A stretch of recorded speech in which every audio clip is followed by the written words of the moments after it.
বন্ধুরা, আজ নিয়ে এসেছি বাচ্চা থেকে বড় সবার প্রিয় চালের পায়েসের রেসিপি। এই ঘন পায়েসটি বানানোর জন্য কিন্তু আমি ব্যবহার করিনি কোনো রকমের মিল্ক পাউডার, কনডেন্সড মিল্ক বা ফুল ফ্যাট দুধ। ঘরে থাকা নর্মাল প্যাকেটের দুধ দিয়ে কিছু সিক্রেট ট্রিক্স ফলো করে বানিয়ে নিয়েছি এই পায়েসটি। আর থাকবে একটা টুইস্ট, যেটি এই পায়েসের স্বাদটিকে ঢের গুণে বাড়িয়ে দেবে। জানতে হলে পুরো ভিডিওটা স্কিপ না করে দেখতে থাকুন। আর ভিডিও ভালো লাগলে চ্যানেলটিকে অবশ্যই আজকেই সাবস্ক্রাইব করে ফেলুন। চালের পায়েস বানানোর জন্য এখানে আমি নিয়ে নিয়েছি গোবিন্দভোগ চাল 1/4 কাপ, বা ওজন হিসেবে বললে 60 গ্রাম। এই চালের মধ্যে একটা দারুণ ফ্লেভার থাকে, তাতে আমাদের পায়েসটিও কিন্তু খুব ভালো তৈরি হয়। চাইলে আপনারা এখানে বাসমতি চালও ব্যবহার করতে পারেন।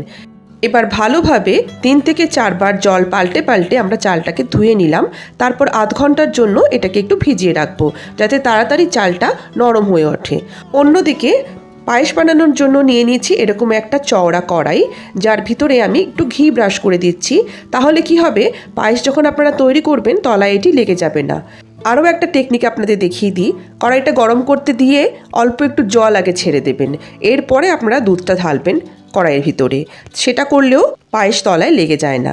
দুধ যতক্ষণ গরম হচ্ছে, অন্যদিকে আমরা দেখছি আমাদের চালটা কিন্তু অনেকটাই নরম হয়ে উঠেছে। দেখুন, হাত দিলে ভেঙে যাচ্ছে। এবার আমরা এই জলগুলোকে ছেঁকে নিলাম। এই চালটাকে আমরা দুধের মধ্যে মিশিয়ে দেব যখন দুধটা একটা ফুট হয়ে যাবে। চালের সাথে দুধটা যখন ফুটতে থাকবে, মাঝে মাঝে এইভাবে আমরা একটু হাতা দিয়ে নাড়তে থাকবো। এদিকে দুধ আর চাল সিদ্ধ হতে থাক, অন্যদিকে চলুন আরেকটা কাজ আমরা করে নিই।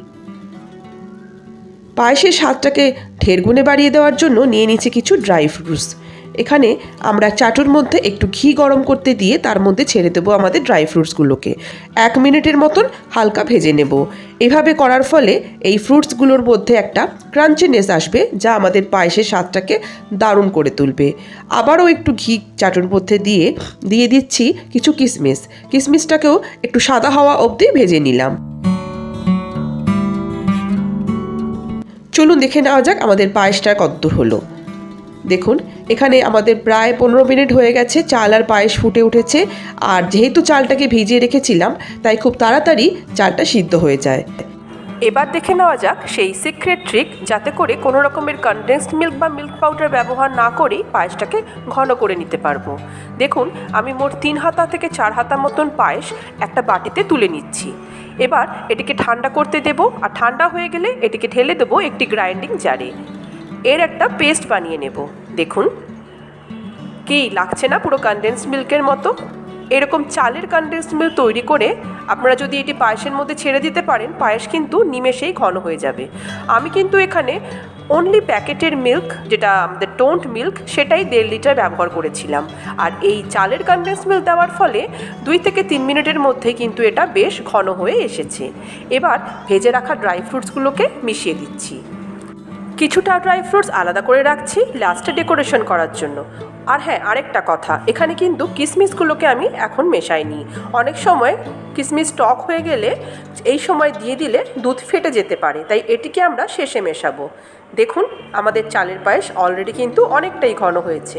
এবার দেখে নেওয়া যাক আরেকটা ট্রিক, যেটি আমাদের এই পায়েসটিকে একটা অন্য রকমের স্বাদের করে তুলবে। একটি প্যানের মধ্যে নিয়ে নিয়েছি 1/2 কাপ চিনি আর 4 থেকে 5 টেবিল চামচের মতন জল। এখানে আমরা চিনির একটা ক্যারামেল তৈরি করব।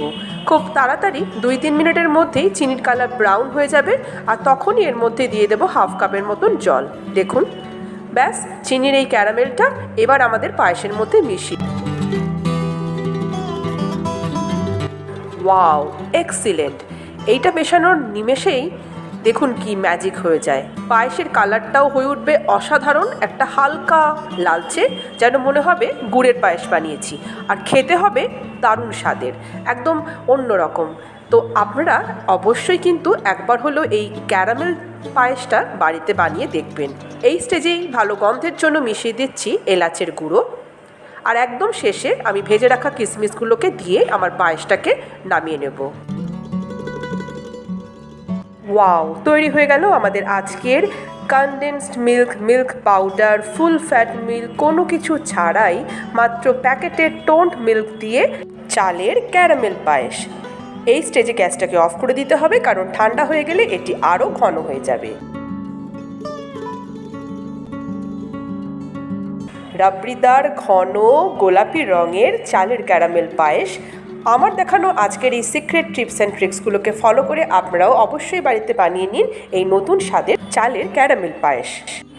আশা করি আমার আজকের দেখানো টিপস অ্যান্ড ট্রিক্স আপনাদের কাজে এসেছে। আর যদি ভিডিওটিকে ভালো লাগে তাহলে অবশ্যই এটিকে একটি লাইক, আর আমার চ্যানেল সোনালী কথাকে যারা এখনও অবধি সাবস্ক্রাইব করেননি তারা প্লিজ সাবস্ক্রাইব করে আমার পাশে থাকুন। ভালো থাকুন, সুস্থ থাকুন, নমস্কার।